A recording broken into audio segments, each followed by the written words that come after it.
So hello everyone, welcome back in Hardoi वाला experience channel. आज हम लोग हिंदी का एक मोस्ट इंपॉर्टेंट टॉपिक कवर करने वाले हैं जिसका नाम है सर्वनाम।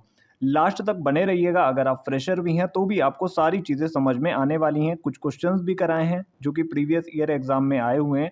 अगर आप यूपीएसआई की तैयारी कर रहे हैं, यूपी पुलिस कांस्टेबल की तैयारी कर रहे हैं, आरओ की या सीटेट की, टीजीटी पीजीटी की तैयारी कर रहे हैं, एटलीस्ट कोई भी एग्जाम हो जहाँ पे हिंदी ग्रामर आती है, तो ये वीडियो आपके लिए मोस्ट हेल्पफुल रहने वाला है। तो चलिए बिना किसी टाइम वेस्ट के शुरू करते हैं अपना आज का मोस्ट इंपॉर्टेंट टॉपिक, सर्वनाम। सबसे पहले जान लेते हैं कि सर्वनाम की परिभाषा क्या होती है।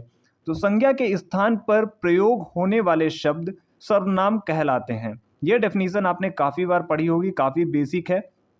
उदाहरण की बात करें तो सर्वनाम के उदाहरण में आ जाते हैं मैं, तू, आप, यह, वह, जो, सो आदि शब्द आते हैं, तो वो सर्वनाम कहलाते हैं।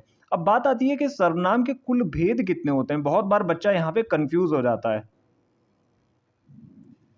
तो सर्वनाम के कुल भेद होते हैं 6। ये बात आप लोगों को याद रखनी है। एग्जाम में अगर क्वेश्चन आता है कि सर्वनाम के कुल कितने भेद हैं, तो सर्वनाम के 6 भेद हैं। वो कौन कौन से होते हैं? पुरुषवाचक सर्वनाम, निश्चयवाचक सर्वनाम, अनिश्चयवाचक सर्वनाम, प्रश्नवाचक सर्वनाम, संबंधवाचक सर्वनाम और निजवाचक सर्वनाम। फॉर एग्जाम्पल मैं आपको बताता हूँ। पुरुषवाचक सर्वनाम में मैं, हम, तू, तुम, आप, वह, यह जैसे शब्द आते हैं। निश्चयवाचक सर्वनाम की बात करें तो यहाँ पे यह और वह जैसे शब्द आते हैं। अनिश्चयवाचक सर्वनाम में कोई, कुछ, जिसमें अनिश्चितता होती है। अब बात करते हैं प्रश्नवाचक सर्वनाम की। तो प्रश्नवाचक सर्वनाम में कौन, क्या ऐसे शब्द आते हैं और इसमें क्वेश्चन मार्क भी आपको जरूर देखने को मिल जाएगा। बात करते हैं संबंधवाचक सर्वनाम में। इसमें शब्द आते हैं जो, सो जैसे शब्द वाक्य में जहां भी आपको देखने को मिले संबंधवाचक सर्वनाम हो जाएगा। निजवाचक सर्वनाम में आप, स्वयं, अपने आप जैसे शब्द आते हैं। अब हम एक एक सर्वनाम को डिस्क्राइब करेंगे डिटेल में, जिससे आपको चीजें अच्छे से समझ में आती रहें। चलते हैं नेक्स्ट पॉइंट पे। तो नेक्स्ट पॉइंट है हमारा सर्वनाम का पहला भेद, जो कि है पुरुषवाचक सर्वनाम। इसके 3 भेद होते हैं, यानी ये 3 भागों में विभक्त होता है। उत्तम पुरुष, मध्यम पुरुष और अन्य पुरुष में। उत्तम पुरुष में आते हैं मैं और हम। मध्यम पुरुष में आते हैं तू, तुम और आप। अन्य पुरुष में आते हैं वह, ये ऐसे करके शब्द आते हैं। इंपॉर्टेंट एक पॉइंट दिया हुआ है, ये इस पूरे सर्वनाम को डिस्क्राइब करने में काफ़ी हेल्प करने वाला है। आपको बिना किसी मेहनत के ऐसे ही समझ में आ जाएगा। जो अपनी बात को कहता है, ठीक है, जैसे मैं अपनी बात को कह रहा हूँ तो वो हो जाएगा उत्तम पुरुष, और मेरी बात आप लोग सुन रहे हो तो वो हो जाएगा मध्यम पुरुष। यानी कि मैं बोल रहा हूँ, आपको तुम बोलूँगा तो हो जाएगा मध्यम पुरुष। इन दोनों के अलावा जैसे मैं और आप बात कर रहे हैं, अभी हम तीसरा मैटर लाते हैं कि वह पर्सन ऐसा है, तो वहां पे तुरंत हो जाता है अन्य पुरुष। आई होप आपको चीजें समझ में आई होंगी। अब फॉर एग्जाम्पल मैं आपको एक एक एग्जाम्पल दे देता हूं तीनों पार्ट का, उत्तम, मध्यम और अन्य पुरुष का। जैसे मैं खाना खाता हूं, तो यहाँ पे मैं शब्द आ गया ना, तो ये हो गया उत्तम पुरुष। तुम पढ़ रहे हो, तो ये हो गया मध्यम पुरुष। यहाँ पे जो रेड सर्कल में है वो इनके एग्जाम्पल हैं। वे तुम्हारी बात सुन रहे हैं, तो ये वे हो गया अन्य पुरुष। चलते हैं नेक्स्ट पॉइंट की तरफ। अब हम लोग बात करने वाले हैं अगले एग्जाम्पल की, जो कि है निश्चयवाचक सर्वनाम। जो सर्वनाम किसी व्यक्ति, वस्तु आदि की ओर निश्चय पूर्वक संकेत करें, वहां पर निश्चयवाचक सर्वनाम होता है। जैसे जो चीजें हमारी आंखों के सामने होती हैं। फॉर एग्जाम्पल इसमें आता है यह, वह आदि। एग्जाम्पल के लिए मैंने 2 एग्जाम्पल ले रखे हैं। यह मेरी गाड़ी है, तो इसमें जो यह शब्द है आपको पता है, कंफर्म है कि ये आपकी ही गाड़ी है, तो यह जो है वो निश्चयवाचक सर्वनाम हो जाएगा। वह उनका सामान है, ये भी चीज यहाँ पे कंफर्म हो रही है। आप लोग थोड़ा कॉमन सेंस भी लगाओगे तो कर पाओगे, हिंदी ग्रामर बहुत इजी होता है। तो वह जो है वो निश्चयवाचक सर्वनाम हो गया। अब हम बात कर लेते हैं अगले की, जो कि है अनिश्चयवाचक सर्वनाम।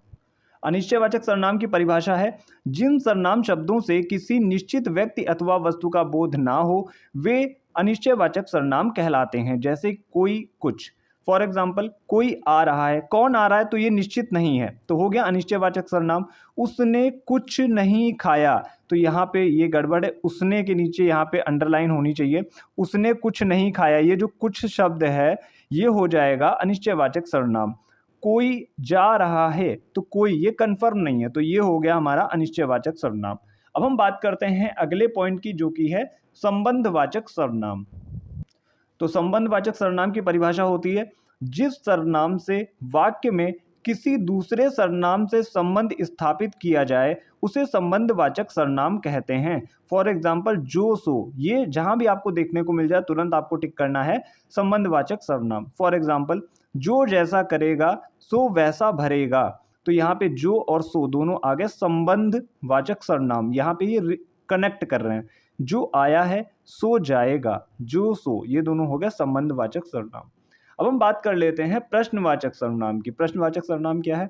जो सर्वनाम संज्ञा शब्दों के स्थान पर आते हैं किंतु वाक्य प्रश्नवाचक भी बनाते हैं वे प्रश्नवाचक सर्वनाम कहलाते हैं। जैसे कौन आता है, कौन आता है हमको पता नहीं है, वह क्या कर रहा है, कौन क्या, कौन कैसे, ऐसे शब्द आते हैं हमेशा प्रश्नवाचक में, और इनकी मेन पहचान होती है कि लास्ट में क्वेश्चन मार्क जरूर आपको मिलेगा, तुरंत आपको टिक कर लेना है प्रश्नवाचक सर्वनाम। अब हम आखिरी सर्वनाम पढ़ने वाले हैं जो कि है निजवाचक सर्वनाम। तो बात कर लेते हैं निजवाचक सर्वनाम की। निजवाचक सर्वनाम की परिभाषा क्या होती है? वह सर्वनाम जो स्वयं का बोध कराता है निजवाचक सर्वनाम कहलाता है। फॉर एग्जाम्पल मैं अपना कार्य स्वयं करूंगा, तो यहाँ पे जो स्वयं शब्द है वो हो गया निजवाचक सर्वनाम। तुम अपना भोजन अपने आप बनाओगे, तो अपने आप, ये हो गया निजवाचक सर्वनाम। तुम खुद पढ़ लो, तो खुद यानी कि स्वयं से बात हो रही है, तो हो गया निजवाचक सर्वनाम। तो ये सर्वनाम के सारे पार्ट जो है मैंने डिटेल में डिस्क्राइब कर दिए हैं। अब मैंने एक चार्ट बना रखा है जिससे आपको सारी चीज़ें और भी ज़्यादा क्लियर हो जाएंगी, और कुछ क्वेश्चंस हैं जो आपकी डेफिनेटली एग्जाम में हेल्प करने वाले हैं। अब हम लोग पढ़ने वाले हैं सर्वनाम एक दृष्टि में। सबसे पहले मैं सर्वनाम के एग्जाम्पल आपको डिस्क्राइब कर देता हूँ। पुरुषवाचक सर्वनाम 3 टाइप का होता है, उत्तम पुरुष, मध्यम पुरुष, अन्य पुरुष।